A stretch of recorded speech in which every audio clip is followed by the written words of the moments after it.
So I wanted to make a video on the topic of empathy and how this varies across all of the 16 cognitive types, and also address the fact that when people use the word empathy, they are in fact referring to a very ubiquitous sense of relation and not necessarily referring to actually feeling the emotions of another person. And if we were to say that empathy is a simple act of relating to someone with or without emotions involved, then we can safely say that all of the 16 types can do this to an equal degree, because while the methods of cogitation differ, the overall result is the same.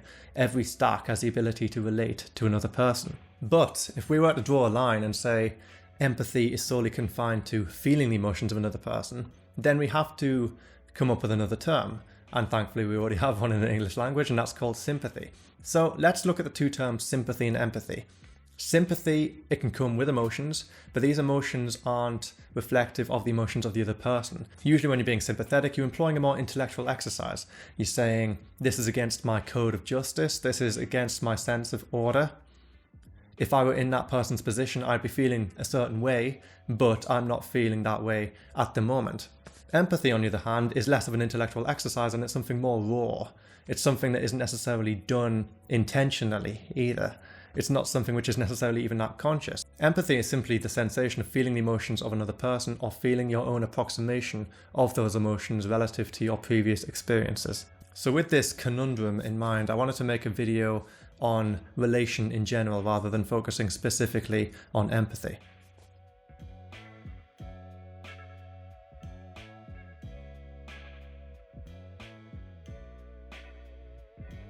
So first up, let's take the act of sahibal relation. This doesn't even need to have an emotional component attached to it in any way, shape or form.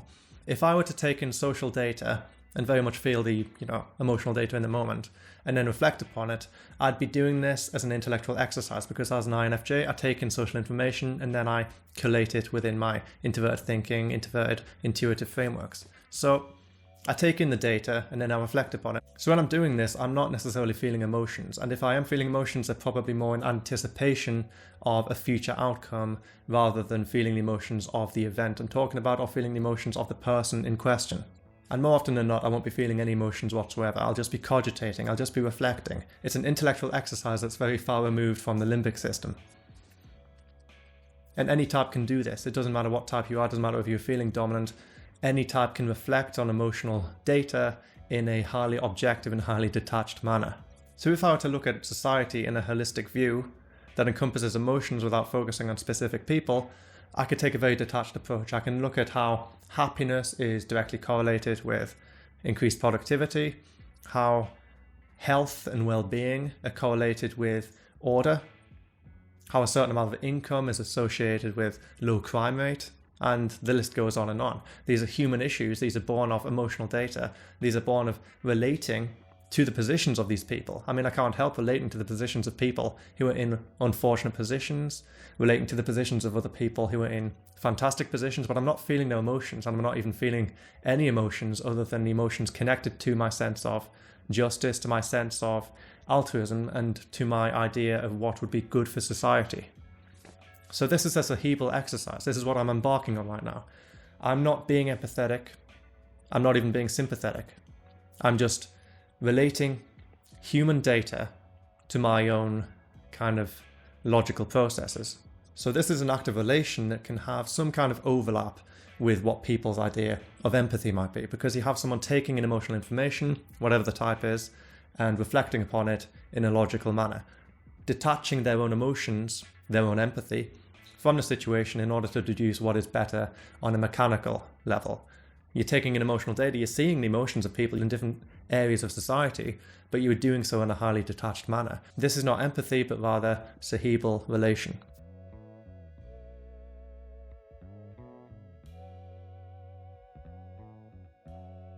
When such cogitations begin to acquire a level of emotional symbiosis, this is when we veer into the world of sympathy. So while somebody employing sahibal relation could be said to be being sympathetic, because they may even say the word, I'm sympathetic to your cause, but this isn't necessarily sympathy. This isn't the emotion of sympathy. This is simply using the word sympathy in order to be diplomatic, in order to make the person feel reassured that you have at least reflected upon their position, that you have taken their position on board, even if it is not on an emotional level. However, sympathy as an emotion, sympathy as a state, rather than just a mannerism, a part of social etiquette, is an emotion. It's a feeling of slight distress. It's a feeling of slight discomfort. It's a feeling that something isn't quite right, and is often accompanied by knowing if you were in that person's position, you would be feeling a certain set of emotions. Sympathy often manifests as seeing another person's position and knowing that you, if you were in that position, would be feeling a certain way. However, the difference between sympathy and empathy is that you aren't actually feeling those emotions at that time. So sympathy is the conscious knowledge that you would not want to be in a position of another person, and you may feel sorry for them, and you may even feel bad for them, but you wouldn't feel the emotions relative to what the other person is actually feeling, and you would not be emulating or replicating those emotions.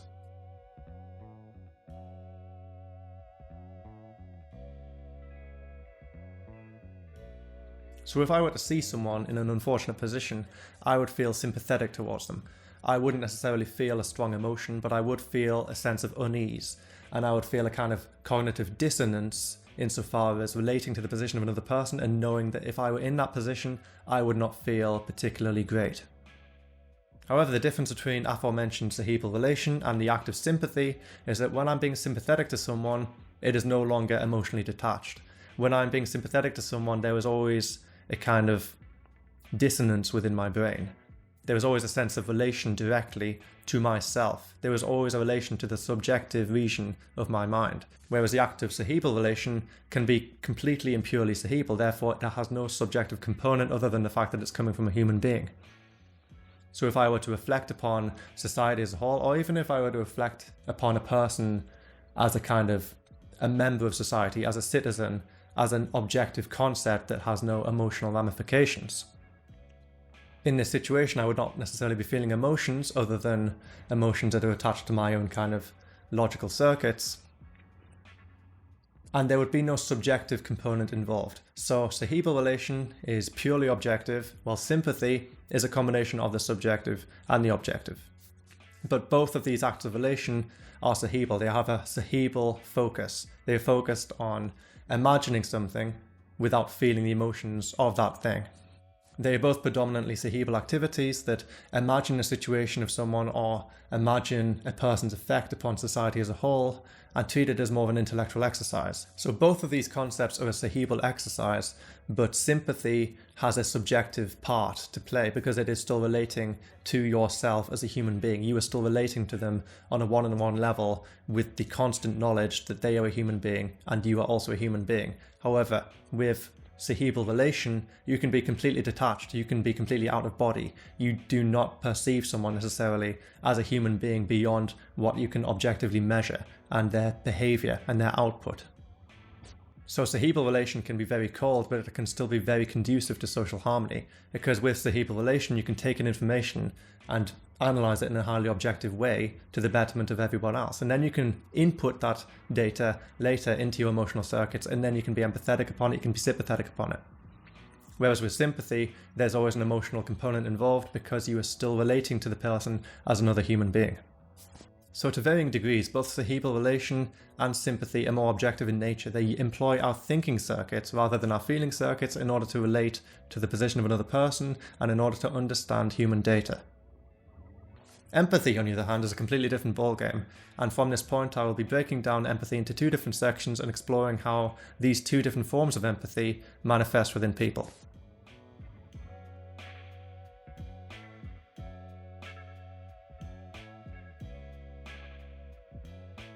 So first up, let's look at relational empathy. This is an introverted feeling phenomena. This is looking at the situation of another person, or even imagining the situation of another person and relating it directly to your own experiences, or conjuring from your previous experiences new possible experiences in order to relate to that person. So somebody experiencing relational empathy will be taking on the emotions of another person. They will feel like they are becoming that person. They will be feeling like they are emulating the experience and scenario of that other human being.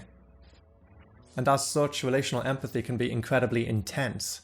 Relational empathy is where you see another person as an extension of yourself, or even yourself as an extension of another person. It's much more hive mind-esque, and it's much more symbiotic in nature. However, I must stress that relational empathy isn't feeling the emotions of another person per se. What you are doing is you are creating those emotions within yourself, and therefore relational empathy will always be biased according to your own previous experiences and your own personal makeup. Therefore, when somebody is employing relational empathy, they are not necessarily feeling the emotions of another person, but rather their own form, their own versions of those emotions. Because the fact is, everybody is different, and therefore everybody has different modes of defense, everybody has different identities, and everybody has a different kind of agenda. Therefore, the emotions another person is experiencing in a situation is going to be quite different to the emotions that you would experience yourself. With relational empathy, all you can do is relate the position of that person to your own emotional makeup, to how you would personally feel in that situation. And as such, while relational empathy can be incredibly altruistic, while relational empathy can manifest in the most kind and compassionate manner, it is also highly subjective. It is highly biased in favour of the person doing the act of relational empathy in the first place.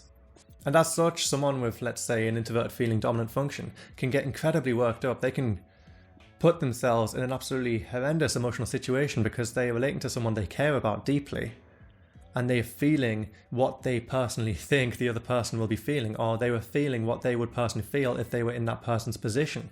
And therefore, relational empathy can manifest in two different ways. Either you can feel a much more watered down version of the other person's emotions because your defense mechanisms are stronger, or because you have a completely different emotional makeup, or you can do the complete reverse. You can be employing a very hyperbolic relational empathy whereby you're feeling an amplified version of the other person's emotions. Therefore, the other person might see you resonating with their emotions, resonating with their situation, and they might think you're completely overreacting. They might be completely confused as to why you are feeling so strongly about something that they feel is just something they can brush off in a couple of hours. And this is because every single human being is remarkably different, with a vast array of completely different life experiences. But on the other hand, it is the sheer power of relational empathy that enables us to go to great lengths to ensure what happened to us will never happen to another person, to ensure that what happened to somebody that we care about will never happen to them again. Because we take on emotions of other people, we become a martyr, we become someone to carry the weight of the world on our shoulders because we feel so deeply about it, and because something that may not have affected somebody else that strongly affected us in a previous experience on a profoundly deep and meaningful level. Therefore, whenever we see something that might very well be unfortunate, might very well be a bad thing, even though it might not be affecting another person in the same deep and dark way it affected us, we will feel emotions sufficient as to compel us to help that person, whereby if we felt the emotions of the other person in the same way, we may not have been motivated to do that in the first place. Therefore, relational empathy, while it may not always be completely objective or even that rational, can still propel a highly compassionate agenda, can still propel a person to act towards the betterment of mankind.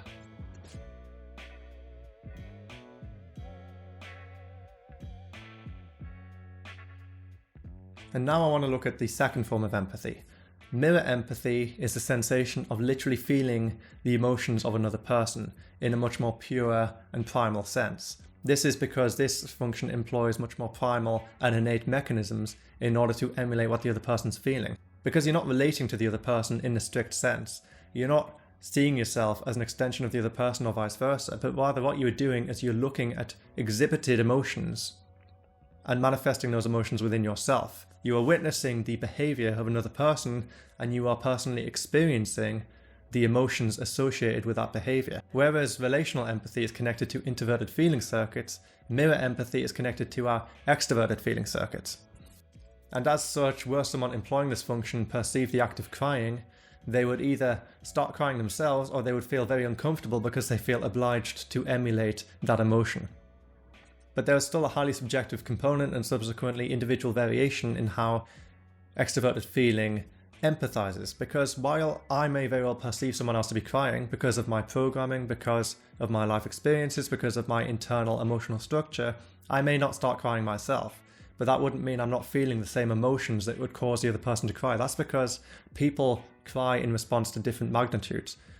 One person who is feeling the exact same way as another person might be exhibiting behavior which is completely different to the other person. And therefore extroverted feeling and mirror empathy This isn't just a mirroring of behavior, this is a mirroring of feeling. And those two things are very much mutually exclusive. And as such, mirror empathy doesn't always result in mirroring behavior, but it very much does result in mirroring emotional state. Therefore, if someone was getting really angry, I might very well feel angry myself. But that wouldn't mean I start lashing out, and it doesn't mean I'm going to start breaking everything in the room. I might see someone crying, but I wouldn't necessarily start crying with them, but I would still feel very sad. I might see someone laughing, and I'll be compelled, being someone who's prone to a lot of laughter as a form of emotional expression, to laugh with them. I laugh quite easily, but another person who is also an extroverted feeler might not join with me and this person in laughter, despite them feeling the same kind of humour within their mind. But with mirror empathy, the fact is, when you are outside of that position, when you're outside of that situation, you are no longer feeling the emotions. Mirror empathy is completely and utterly dependent upon context. And as such, while the sheer intensity of those mirror empathetic experiences may very well propel me and other extrovert feelers in order to reflect upon more humanitarian substrate, it doesn't mean we're going to be feeling emotions all the time. So for me, as a fairly TI heavy INFJ, I would be taking in emotional information and I would be interacting with it in real time. I would be feeling the emotions of another person when I'm in the same room as them. But when I'm in my own space, and not necessarily reflecting upon the intensity of that emotional experience, the intensity of that experience will still drive my agenda. It will drive my intellectual, Sahibal, relational agenda. And therefore, I'm taking in that information and I'm collating it within my mind in order to understand people better.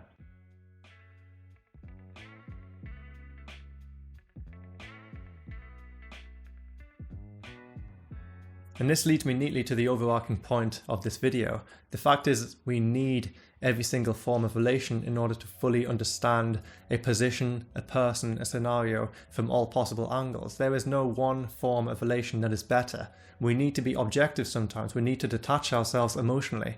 We need to be sympathetic sometimes, insofar as to ensure that we feel our place as a human being in relation to that person's place as a human being, without being convoluted with emotions that may very well cloud our judgment. But on the other hand, we still need to be able to relate to another person's position. We still need to understand what they're going through on a more profound level, on a level that goes deeper than simple Sahibal activity, because it is empathy that is a far greater motivational force to help other people and to be compassionate. And therefore, if I were to experience relational empathy and actually feel the emotion of another person because I myself have went through these experiences, whether it's conscious or otherwise, this is going to motivate me far more than any other sensation in order to help that person and in order to ensure that no person goes through that same situation again. And while my introvert feeling is very much an unconscious function, I recognize that it is still high in magnitude and propelling an agenda within me that is innately humanitarian. And it is mirror empathy that enables us to bond with other people and form deep, instantaneous connections with others. We place ourselves in a room with people and we absorb their emotions. We connect with them on a deep and primal level. We connect with other people not through a Sahibal activity that usually takes a fair amount of time in order to fully manifest in an objective manner, but rather an instantaneous and highly tangible feeling of connection, of innate human connectivity. And mirror empathy is by far the most communal out of these forms of relation. It is the glue that connects people together. It is the means by which we can form deep and instantaneous connections with other people on the basis that they are simply experiencing emotions, and through our mirror capabilities we experience them ourselves. This creates a common ground. This enables us to experience things as a collective. This enables us to be pack animals. This enables us to feel a part of society on a limbic level, and more often than not ensures effective teamwork and cooperation. And as such, while it is very important not to confuse any one of these four terms with each other, it is still important to recognize that each of the four forms of relation are equally important and equally valid and equally congruent to happiness and a positive life experience. So thank you so much for watching that. I hope it was enjoyable. Let me know what your own experience is with empathy. Which form of relation in general do you gravitate more towards? And do you feel like you're in this constant pull and tug between these different forms, or do you feel you gravitate towards one more than another? Or indeed, do you feel like you're confined within two, and the other two forms of relation tend to be fairly unconscious within your psyche? Let me know down in the comments. As usual, I'd absolutely love to hear your own thoughts on this matter. Thank you so much for watching again, and if you haven't already done so, be sure to click that subscribe button down below to stay notified of future content. I upload a video at least once every week, so I'll be here, same time, same place next week. Take care.